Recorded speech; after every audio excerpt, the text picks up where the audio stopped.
কিছু মনে করবেন না। আমার 5 মেয়ে নিজের আপন বড় ভাইকে বিয়ে করাবে নিজেরাই দেখে শুনে। সেজন্য মেয়ে দেখতে চলে এসেছে সবাই মিলে। আরে না না, সমস্যা কিসের? 5 বোনের বড় একটা ভাই, ভাইয়ের কাছে স্বাভাবিকভাবে আবদার তো থাকতেই পারে। ভাইকে 5 বোন নিজেদের জীবনের চাইতেও বেশি ভালোবাসে। ভাইকে ছাড়া তারা কিছুই বোঝে না। কোনো সমস্যা নেই, এটা তো আরো ভালো কথা। ভাই বোনের মধ্যে মেলবন্ধন থাকলেই তো ভালো। এখনো তো আরো দেখা যায় ভাই বোনের মধ্যে ঝগড়া ঝামেলা চলে। তা আপনি ঠিকই বলেছেন, আশেপাশে এরকমই দেখি। তবে আমাদের বাড়িতে এরকমটা কখনো হয় না। আপনার মেয়ে আমার বাড়ির বউ হয়ে গেলে সে ভালো থাকবে।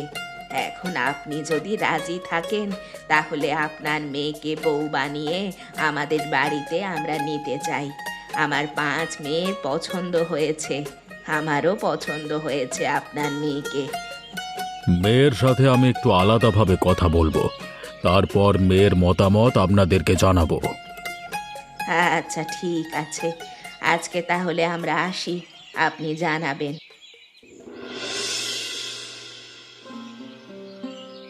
মা, তোকে আমি অনেক কষ্ট করে বড় করেছি, আদর দিয়েই বড় করেছি। যে ঘর থেকে তোর বিয়ের প্রস্তাব এসেছে তারা কিন্তু বড় ঘর। তোর মতামত ছাড়া আমি তাদেরকে কিছু জানাইনি। বাবা, আমি কি তোমার উপরে কোনোদিন কথা বলেছি? তুমি যেটা ভালো মনে করো সেটাই করো। ছেলে আমার পছন্দ, আগে থেকেই চিনি। ছেলে খারাপ না, পরিবারও খারাপ না, কিন্তু সেখানে তোর 5 ননদ। 5 ননদের সাথে মিলেমিশে সংসার করতে পারবি তো? তুমি কি এই 5 বোনের সম্পর্কে ভালোভাবে খবর নিয়েছো? তারা কেমন? আমি মোটামুটি ভালোভাবেই খবর নিয়েছি। কারোর কোনো সমস্যা নেই, সবাই খুবই ভালো মেয়ে। শুধু ভাইকে সবাই একটু বেশি ভালোবাসে। নিজেদের বড় ভাইকে ভালোবাসা তো কোনো অপরাধ নয় বাবা। যারা নিজেদের ভাইকে এত ভালোবাসে তারা অবশ্যই আমাকেও ভালোবাসবে। তুই হচ্ছিস আমার লক্ষ্মী মা। তোকে ভালো না বেসে এমন কেউ আছে যে থাকতে পারবে? হয়েছে বাবা, হয়েছে। তুমি একটু মাঝে মধ্যে বাড়িয়ে বলো। আমি মোটেও বাড়িয়ে বলি না। ওই বাড়িতে একবার বউ হয়ে যা, দেখবি সবাই তোকে না ভালোবেসে আর থাকতে পারছে না। বুঝতে পেরেছি, তুমি আমাকে পর করে দিতে চাইছো, তাই না? আরে না না, তোকে পর করে দেওয়ার সাহস আছে নাকি আমার? সবটাই তো দেখতে পাচ্ছি, আর পাম দিতে হবে না। আচ্ছা, আমি যাই তাহলে, বিয়ের তারিখটা ঠিক করে আসি।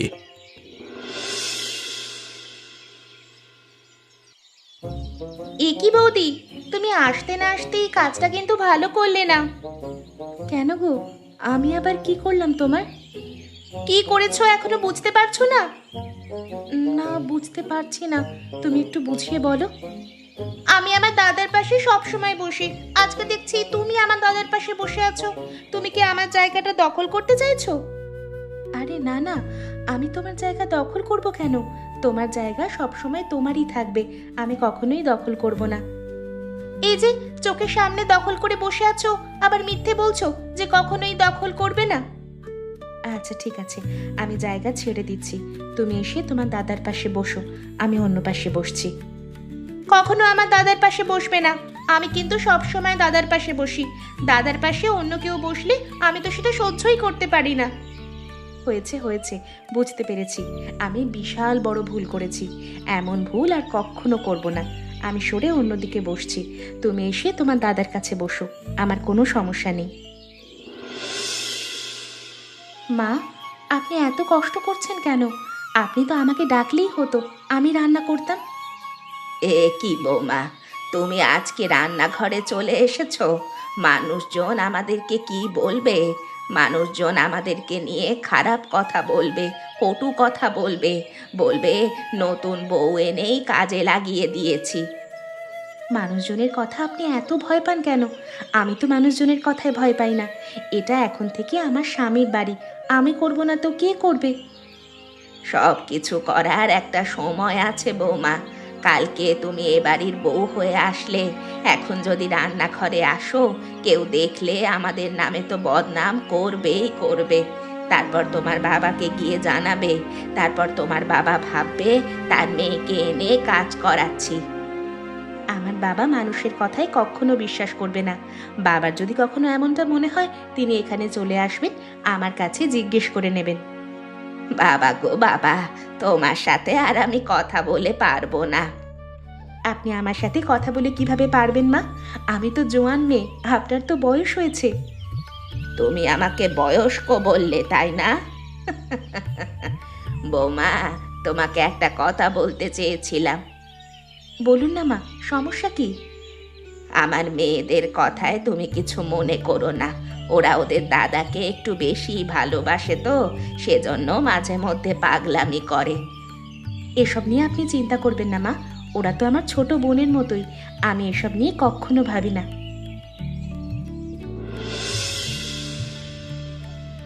কি গো বৌদি, তুমি এখানে বসে আছো কেন একা একা? দাদা কোথায় সে খবর আছে? কি আর করব, সারাদিন বাসার মধ্যে বসে থাকতে থাকতে তো ভালো লাগে না। তোমরা তো এদিকে ওদিকে যেতে পারো, আমি তো যেতেও পারি না। আমি তো একা একাই বসে থাকি। দাদা ঘরে আছে, তোমাকে ডাকছে, তারপরও তুমি এখানে এসে বসে আছো? তোমার দাদার খেয়ে দিয়ে কোনো কাজ নেই, সারাদিন ডাকতেই থাকে। আমার দাদার সম্পর্কে তুমি আর একটা বাজে কথাও বলবে না। আমার দাদা কতটা ভালো মানুষ সেটা কিন্তু আমরাই জানি। কি হয়েছে রাধিকা, হঠাৎ করে এমন ব্যবহার করছো কেন তুমি? আমি তো তোমার সাথে মজা করেই কথাটা বলেছিলাম। আমি তো তোমার সাথে মজা করে কথা বলছি না বৌদি, তোমার কাছে সবকিছু মজা মনে হয়। দাদার কি লাগবে না লাগবে সেটা তুমি দেখছো না, এখানে এসে বসে আছো, আবার কথা বাড়াচ্ছ। তোমার দাদার কিছু লাগলে সে নিজেই তো নিয়ে নিতে পারে। দাদার কিছু লাগলে সে যদি নিজেই নিয়ে নেবে, তাহলে তোমাকে বিয়ে করে আনিয়েছি কেন আমরা? তোমাকে দাদার বউ করে এনেছি, তোমার একটাই কাজ, দাদার কি লাগবে না লাগবে, সুবিধা অসুবিধা, সেবা যত্ন এগুলোই করবে। যাও ঘরে যাও, দাদা ডাকছে তোমাকে, দেখো কি লাগে। তোমার কি হয়েছে? কখন থেকে দেখছি মনমরা হয়ে বসে আছো, কিছু হলে আমাকে বলো। বললাম তো আমার কিছু হয়নি। তোমার যে কিছু একটা হয়েছে সেটা আমি খুব ভালোভাবেই বুঝতে পারছি। তুমি আমাকে বলো, কোনো সমস্যা নেই? বললে তো আপনি আবার ভুল বুঝবেন আমাকে। আরে বলো বলো, আমি তোমাকে ভুল বুঝবো না। আপনার বোনেরা আমার সাথে এরকম ব্যবহার করে কেন? আমি তো এবারে দাসী বান্দি নই, আবার আমি তাদের বড় বৌদি। তারা আমাকে ধমকে কথা বলে, অর্ডার করে, এসব তো আমার ভালো লাগে না। আরে আমাকে একটু বেশি ভালোবাসে তো, সেই জন্য আমার কোনো জিনিস নিয়ে একটু বেশি বেশি সিরিয়াস থাকে। যাই হোক, তারপরও আমি ওদেরকে বলে দেব। আচ্ছা ঠিক আছে, আপনি বলে দেবেন, কিন্তু আরেকটা কথা ছিল। বলো। এখানে আমার সব ভারী ভারী শাড়ি, তার উপর ভারী গয়না। পাতলা দেখে যদি দুটো শাড়ি আর কিছু গয়না এনে দিতেন তাহলে বড্ড ভালো হতো। আচ্ছা ঠিক আছে, আমি কালকে হাটে গেলে নিয়ে আসবো। দাদা কি এনেছো, কি এনেছো দেখি দেখি, কি এনেছো? আরে না না, তেমন কিছু না, দেখবার কিছুই নেই। দেখি দেখি দাদা, কি এনেছো ব্যাগের মধ্যে, দেখি দেখি। এ কি, এই ব্যাগের মধ্যে তো শাড়ি রয়েছে, আমি শাড়ি নেব। যার শাড়ি লাগে সে শাড়ি নে, আমার গহনা লাগবে, আমি গহনা নেব। আমি আগে নেব, আমি আগে নেব। আমি একবারও বলেছি এই জিনিসগুলো তোদের জন্য এনেছি? তোদের জন্য যখন জিনিসপত্র নিয়ে আসি তখন এসে কি বলিনি এগুলো তোদের? আর তোদের তো সবকিছু আছে। আমার বিয়ের সময় নতুন শাড়ি গহনা কিনে দিইনি? লাগলে আবার দেব, কিন্তু হাত থেকে কেড়ে নিচ্ছিস কেন সেটা এমন? তোদের মানে কি বলবো বলতো? দাদা, আমরা তো ভেবেছি আমাদের জন্যই তুমি এনেছো, আমাদের জন্য আনোনি। তোদের লাগলে আমি পরে কিনে দেব, এগুলো তোদের বৌদির জন্য এনেছি। দাদার আজকের এই ব্যবহারটা আমি কোনোভাবেই মেনে নিতে পারছি না। দাদা কিনা আমাদের সাথে এরকম ব্যবহার করা শুরু করলো। আরে দিদি, বুঝতে পারছো না, এখানে আমাদের দাদার তো কোনো দোষ নেই, সব দোষ হচ্ছে এই নতুন বৌদির। দাদাকে তিনি তার আয়ত্তে নিয়ে নিয়েছেন, সেজন্যই তো দাদা এখন আমাদের সাথে খারাপ ব্যবহার করা শুরু করেছে। দাদাকে আয়ত্তে নেওয়া এতটাই সোজা? আমাদের এত দিনের ভালোবাসা, 5 বোনের ভালোবাসা দাদা এক নিমেষেই ভুলে যাবে? আমি বলি কি, যে করেই হোক এই বৌদিকে বাড়ি থেকে তাড়াতে হবে, তাহলেই শান্তি হবে, আমরা আমাদের দাদাকে ফিরে পাবো। কিন্তু দাদা তো বাড়িতে আছেন, কিভাবে তাড়াবো? আরে দাদা 2 দিন পরেই তো কাজের জন্য বাইরে যাবে, এমন একটা বুদ্ধি করে তাড়াবো না যে আমাদের কোনো দোষই দিতে পারবেন না। কি বুদ্ধি আমাদের বল? শোনো। অনেক রাত হয়েছে, আমার ঘুম পাচ্ছে। তোমরা এখন ঘুমাতে যাও, আমি একটু ঘুমাই। বৌদি, তুমি আমাদের সবাইকে তাড়িয়ে দিচ্ছ তোমার রুম থেকে? আরে না না, আমি তোমাদেরকে রুম থেকে তাড়াবো কেন? আমার ঘুম পাচ্ছে, শরীর ক্লান্ত লাগছে, সেজন্যই বলছিলাম। সেজন্য তুমি আমাদেরকে এভাবে বলবে রুম থেকে চলে যাওয়ার জন্য? কম করে হলেও রাত 2-3টে বাজবে। এখনো যদি তোমরা এখানে গল্প করার জন্য বসে থাকো তাহলে হয়? প্রতিদিন এসে তোমরা একই কাজ করো। প্রতিদিন তো এসব ভালো লাগছে না আমার। আমাদের তো তোমার সাথে গল্প করতে প্রতিদিন ভালো লাগে, সেজন্যই তো চলে আসি। আমি বুঝতে পারছি না, তোমরা কি প্রতিদিন ইচ্ছা করে আমার সাথে এমনটা করছো? তোমার দাদা শহরে যাওয়ার পর থেকেই এমনটা করে আসছো তোমরা। আমরা তোমাকে ভালোবাসি, তোমার সাথে সেজন্য একটু গল্প করতে আসি। সেজন্য তুমি কি না আমাদের সাথে খারাপ ব্যবহার করছো? তবে খারাপ ব্যবহার করে লাভ নেই, তারপরও আমরা প্রতিদিন তোমার সাথে এভাবে বসে বসে গল্প করব। তোমাদের যদি এত হাসাহাসি করতে মন চায় তাহলে নিজেদের ঘরে গিয়ে হাসাহাসি করো, আমার এখানে হাসাহাসি করো না। কেন বৌদি, তোমার এখানে হাসাহাসি করলে কি হয়েছে? সবকিছুর একটা লিমিট আছে, তোমরা কিন্তু সবকিছু অতিরিক্ত করছো। আমি এমন না যে কিছুই বুঝি না। তোমরা ইচ্ছে করেই আমাকে ঘুমাতে দিচ্ছ না, বিরক্ত করছো। বৌদি, তুমি শুধু শুধু আমাদের নামে এরকম অপবাদ দিচ্ছ কেন বলো তো? আমরা তো তোমার সাথে মজা করছি, তুমি আমাদের বৌদি, তোমার সাথে মজা করব না? 10-12 দিন ধরে একই ধরনের কাজ, এটা কোনো ধরনের মজা? এটাই তো আমাদের মজা। আমরা তো ভেবেছি আরো 1 মাস এটাই করে যাব। কি বৌমা, কোথায় যাচ্ছ তুমি? মা, এখানে আর আমার পক্ষে থাকা সম্ভব হচ্ছে না। আমি অনেক চেষ্টা করেছি, কোনোভাবেই আর আপনাদের সাথে থাকতে পারলাম না মা। কি হয়েছে হঠাৎ করে তুমি এই কথা বলছো কেন মা? আমরা কি তোমার কোনো অসুবিধা করেছি? আপনি অসুবিধা না করলেও এই বাড়িতে অসুবিধা করার মতো লোকের অভাব নেই। কে অসুবিধা করেছে আমাকে একবার বলো, তারপর দেখো তার কি হাল করি আমি। অনেক হয়েছে, আর না। আপনি অনেক কিছু করেছেন আমার জন্য, সেটার জন্য আপনাকে ধন্যবাদ। আর কিছুই করতে হবে না, আমি নিজেই এবার ছেড়ে চলে যাচ্ছি। বৌমা, বৌমা তুমি এভাবে যেও না। সুরেশ আসলে আমি কি জবাব দেব? সুরেশ আসুক, তারপর যেও। তোদেরকে আমি কত করে বারণ করেছি, তারপরেও তোরা এসব কেন করতে গেলি? আমরা যা করেছি একদম ঠিক কাজ করেছি। তুমি তো বলেছিলে শারীরিকভাবে কোনো কষ্ট দেওয়া যাবে না। আমরা তো শারীরিকভাবে কোনো ধরনের কষ্ট দেইনি, শুধু মানসিক কষ্ট দিয়েছি। এ কি মা, তোমরা সবাই এখানে? অনুষ্কা কোথায়? অনুষ্কাকে তো দেখতে পাচ্ছি না। অনুষ্কা এখানে থাকে না, অনেকদিন আগেই অনুষ্কা বাড়ি ছেড়ে চলে গেছে। অনুষ্কা বাড়ি ছেড়ে চলে গেছে? অনুষ্কা তো বাড়ি ছেড়ে চলে যাওয়ার মানুষ না। কি হয়েছে বলো মা, সত্যিটা বলবে? আমি কি জানি, তোর বোনেদেরকে জিজ্ঞেস কর তারা কি করেছে যার জন্য অনুষ্কা চলে গেছে। মা, তুমি শুধু শুধু আমাদের দোষারোপ করছো কেন বলো তো? আমরা তো বৌদিকে কিছুই করিনি, শুধু তার সাথে একটু মজা করেছিলাম, সেজন্য তিনি চলে গেলেন। সামান্য একটু মজা করলে যে অনুষ্কা চলে যাওয়ার মেয়ে না, সেটা কিন্তু আমি ভালোভাবেই জানি। তার মানে তুমি কি বলতে চাইছো দাদা? ওই মেয়েটি ঠিক বলছে আর আমরা ভুল? ওই মেয়েটি কি বলছিস? হ্যাঁ, অনুষ্কা তোদের বৌদি হয়, ওকে ওই মেয়েটি বলে সম্বোধন করছিস? এত বড় বেয়াদব হয়ে গেছিস। আমরা যেটা করেছি একদম ভালো করেছি। ওই মেয়ের সাথে তোমার কোনোভাবেই মানায় না। আমরা দেখে শুনে তোমাকে আবারও বিয়ে করাবো দাদা। দেখো মা, দেখো তোমার মেয়েদের অবস্থা দেখো। দিন দিন এরা এতটা নিচে নেমে গেছে যে কল্পনা করতে আমার লজ্জা লাগছে। আমার জীবনে আমি কি করব না করব সেটা ওরা ভাবে। আমি ওদের বড় ভাই, আমার সাথে কিভাবে কথা বলবে সেটা ভুলে গেছে। বেয়াদব কোথাকার। আমি আমি আর এক মুহূর্ত এ বাড়িতে থাকবো না। আমি এক্ষুনি বেরিয়ে যাচ্ছি। না দাদা না, তুমি চলে যেও না। আমার মনে হচ্ছে একটু বেশি বেশি করে ফেলেছি, আমাদের এতটা করা উচিত হয়নি। আসলে আমরা তো দাদাকে ভালোবাসি, বৌদিও দাদাকে ভালোবাসে, দাদাও বৌদিকে ভালোবাসে। আমরা হয়তো তাদের মধ্যে ঝামেলা তৈরি করেছি। আমরা চাই দাদা সব সময় ভালো থাকুক।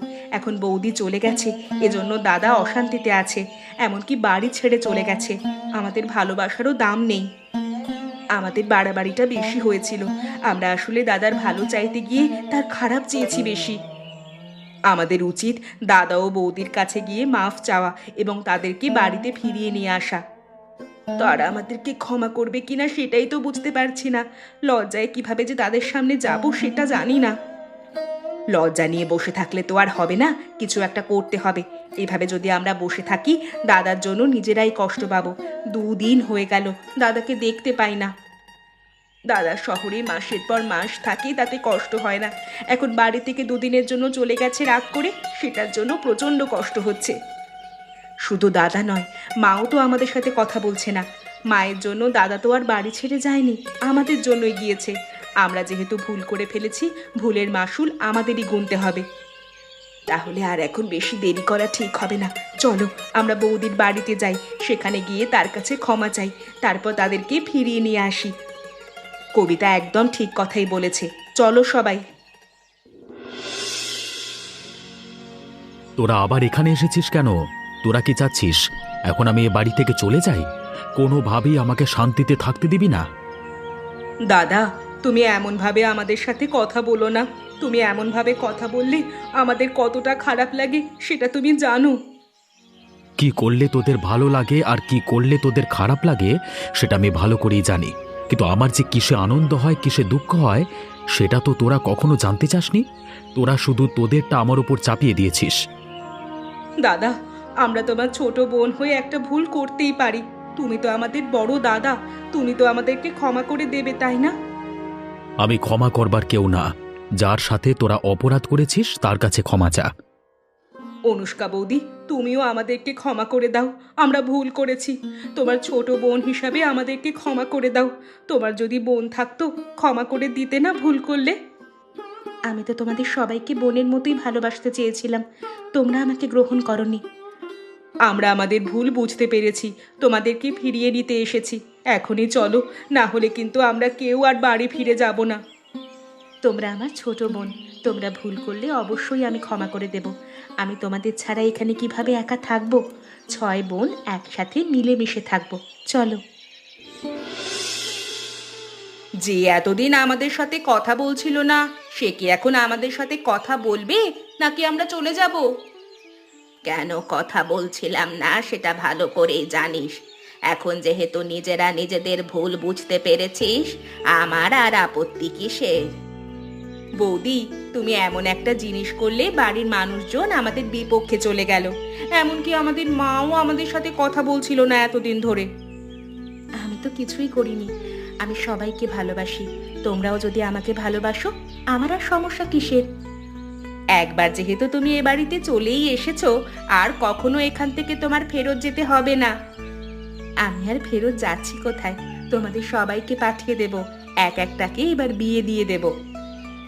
না না, কোনোভাবেই আমরা বিয়েতে বসবো না। তোমাদেরকে ছেড়ে আমরা যেতেই পারবো না। সেটা তো সময় হলেই দেখতে পাবো। বিয়ের আগে সবাই এমন কথাই বলে, বিয়ের পর একবার বরের কাছে চলে গেলে তখন আর কেউ আসতে চায় না। তুমিও তো এ বাড়িতে এসেছিলে, তুমি তো চলে গিয়েছো, আর তো আসতেই চাইছিলে না। আমরাই তো জোর করে আনলাম। হয়েছে হয়েছে, আর বলতে হবে না। এখন থেকে আমাদের মধ্যে আর কোনো ঝামেলা নেই। সবাই একসাথে একটা পরিবারে আবদ্ধ হয়ে বসবাস করব। তবে আমাদের একটা কথা আছে। কি কথা বলো? দাদা কিন্তু এভাবে আমাদেরকে পর করে দিতে পারবেন না, তাহলে কিন্তু আমরা 5 বোন বাড়ি ছেড়ে চলে যাব। মাঝে মধ্যে তোমার দাদা আমাকে পর করে দিয়ে চলে যান, তোমরা আছো কি না, তোমাদের পর করে দিতে পারবেন না। বলো তো বন্ধুরা, অনুষ্কাকে সরিয়ে আমার পাশে কে বসেছিল? এমন মজার মজার গল্প দেখতে চাইলে আমাদের চ্যানেলকে সাবস্ক্রাইব করতে ভুলবেন না।